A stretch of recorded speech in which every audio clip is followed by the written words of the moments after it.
Hey, my darlings. Well, we are living in interesting times indeed. As you know, I like to quote that old Chinese curse sometimes. May you live in interesting times.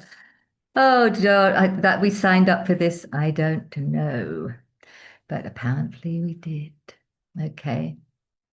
But there are soul agreements and soul contracts that can be renegotiated. And we have choice in each and every one of them that takes us on to a different potential timeline in the quantum field that we live in and that we are. So, what interesting times now? Disclosure on massive levels, political levels, royal levels, we've got the politicians, we've got religious leaders now, and it was only a matter of time before that became exposed globally. Celebrities, that's been happening for quite a while. But the depth of these disclosures and what actually really has been happening, those of us in the conspiracy field have known this for quite a few years now. Unfortunately, not known, wanting to know it actually. But now it's coming out. So it's in the mainstream, thank goodness, at last, right? Because how can we make our choices in a clear field that contains truth, the truth of kindness, the truth of us being divine beings, the truth of us being creators, the truth of us really as souls living this human experience? Most people just want kindness, generosity, community, and to commune in, feeling at peace with those that we are with and feeling at peace within ourselves. And that has been disturbed for quite a few years now, that sense of peace, if it ever really existed, really, over this last few thousand years for those minions who have been the masses. But the masses are the divine sparks of light. They are, what keeps this world going. So these times of disclosure, look, everyone's talking about Epstein. How can you not when everyone's been waiting to hear who are in the files? And I think sometimes we've got to be careful that it's not, death by association, right? Because not everyone who is associated or was associated with this will have been partaking.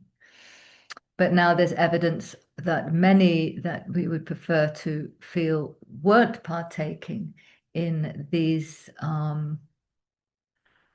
situations, shall we say, actually were. And it's very sad because now those of us, well, not just those of us, everybody, we're needing to question what we believed is the truth. Because we are collective beings as well as being individuals. And we marinate in this field of the collective. And if that field is distorted in so many areas that we are living our lives in and through, then we are going to be distorted. It's very hard not to be. Okay. Now, in terms of the spiritual leaders, it started coming out with the whole Marcus Aubrey stuff, which was a nice soft landing for people, really, to start to expose some of this and question their own knowing about this and what they've bought into. All of us are needing to do this. I'm not saying you, I'm saying all of us. Okay. We are having to question the truth. And the truth is, what I've been saying for a long time, because I have encountered this in my work for many, many years, is this world is being run by demonically possessed humans. And who is behind that? We're not talking about that today. If you wanted me to talk about that another day, I'm happy to do that. Or go read my book when it's republished, because that's caused a bit of a stir and misinformation. Well, I'm changing some things in it. So anyway, it doesn't matter why. So if you've been following certain spiritual leaders and gurus, it is time to question what you're being taught. There's always going to be elements of truth in things, right? But if that truth is coming through distortion and hypocrisy and is being spoken by someone who's demonically possessed, then that truth is going to hit you in a certain way if you follow it. I'm not saying you're possessed, no. What I'm saying is it will distort what you know to be your own soul embodied truth. And that will distort the lived experience that you're having, or I'm having, or anybody is having. So, I listened to someone today who said, I can't remember his name. He said the New Age movement is the ego's favorite place to hide. And why would that be? Because in the New Age movement, those gurus who are at the top of their game, and I'm not saying all of them either, are having their egos fed constantly. And we all need a bit of ego feeding, right? Because we're having this human experience. But when it goes beyond reality, and I say reality as to how most of us do experience reality, when it goes so far that the ego cannot be challenged, and that particular egoic personality is a leader of thousands and sometimes millions of people, then we're going to be distorted in the field of what is actually the truth. And so, we're all being called to question ourselves, our world, the kind of world we want, and the kind of world we want can only really be recognized at this moment in time in this particular false matrix by actually recognizing what's going on and what we don't want, and starting to say, no, that's not what I choose in my reality.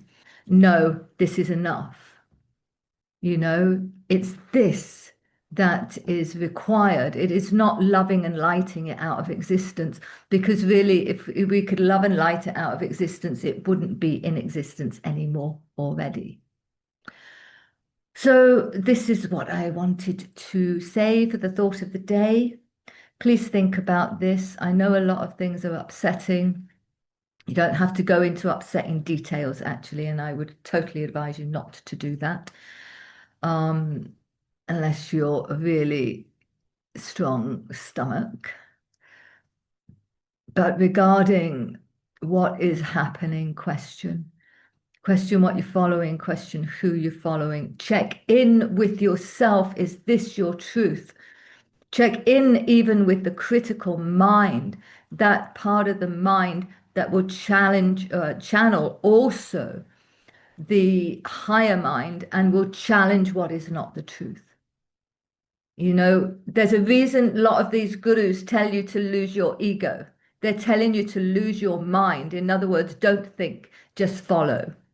Now, the time for following is finished. It's been finished for a long time, but unfortunately, it took these horrible happenings over these years that I'm not even going to name because we've all lived through it, so we don't need to. It shall remain nameless. It's time to challenge now. It's time to choose. It's time to say, no, this is enough of that. And yes, this is how we actually want to experience our lived reality as an individual and as a collective. And that's all I have to say, my darlings. Loads of love, as always.